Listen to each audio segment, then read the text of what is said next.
अभ्यर्थी बोले, यूपी सरकार प्रयागराज में महाकुंभ की तैयारी कर रही। कुंभ में एक दिन में 3 करोड़ श्रद्धालु आएंगे।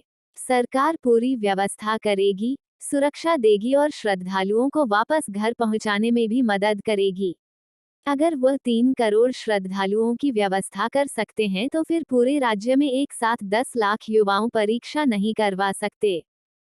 गुस्से में क्यों 16 लाख पीसीएस और कैंडिडेट्स, बोले एक दिन में हो परीक्षा, वरना कोर्ट में फंसेगी भर्ती। 34 जिलों में नहीं बनाए केंद्र।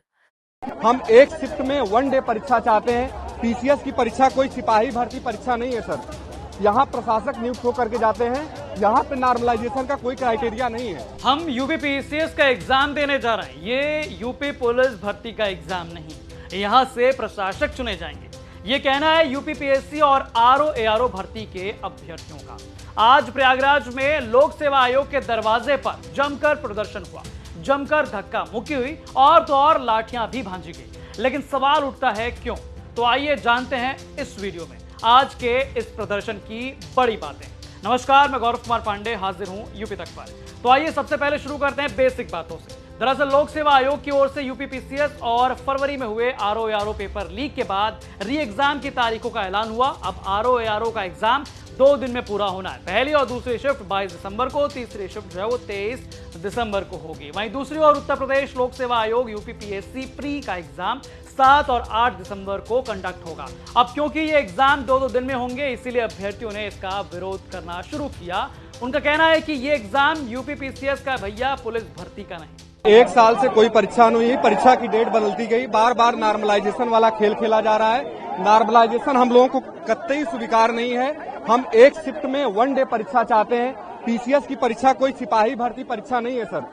यहाँ प्रशासक नियुक्त होकर के जाते हैं। यहाँ पे नॉर्मलाइजेशन का कोई क्राइटेरिया नहीं है।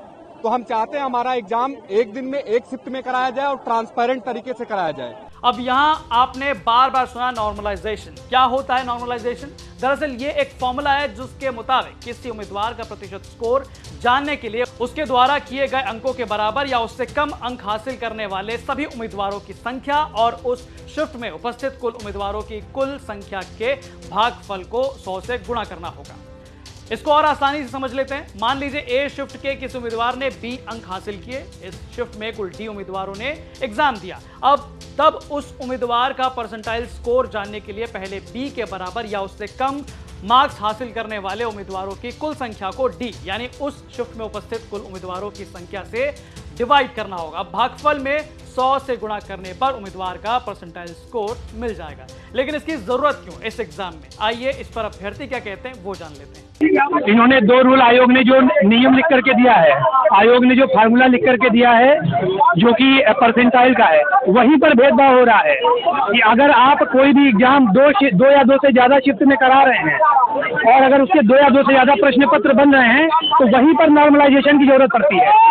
और ऐसे में आप ये कैसे सुनिश्चित करेंगे कि कौन सा पेपर कठिन है, कौन सा पेपर आसान है? ऐसी कौन सी मशीन है आयोग के पास? हालांकि प्रदर्शन के दौरान बवाल काफी बढ़ गया, धक्का मुक्की शुरू हो गई और लाठियां भी उठाई गई। बकायदा इसका वीडियो शेयर कर अखिलेश यादव लिखते नजर आए कि युवा विरोधी भाजपा का छात्राओं और छात्रों पर लाठीचार्ज बेहद निंदनीय कृत्य है। इलाहाबाद में यूपी पीएससी में धांधली को रोकने के लिए अभ्यर्थियों ने जब मांग बुलंद की तो भ्रष्ट भाजपा सरकार हिंसक हो उठी। हम फिर दोहराते हैं, नौकरी भाजपा के एजेंडे में है ही नहीं।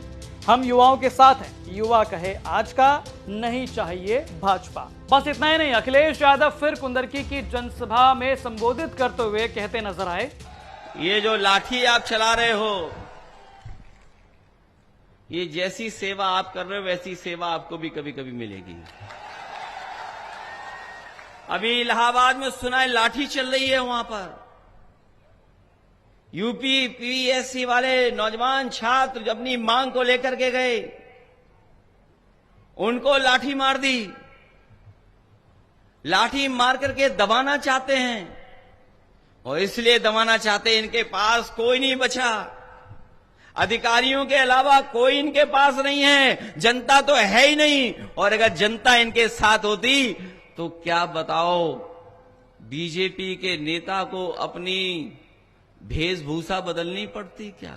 तो साफ तौर पर अखिलेश यादव ने भी इस मुद्दे पर अभ्यर्थियों का सपोर्ट किया। हालांकि वीडियो बनने तक बोर्ड की ओर से इस पर किसी तरह की कोई प्रतिक्रिया नहीं आई, कोई अपडेट नहीं आया। लेकिन सोशल मीडिया पर आज ये मुद्दा बेहद ट्रेंडिंग में है। लगातार इस मुद्दे पर 1 डे 1 शिफ्ट में एग्जाम कराने और नो टू नॉर्मलाइजेशन की मांग की जा रही है। आपको क्या लगता है, हमें कमेंट करके जरूर बताएं।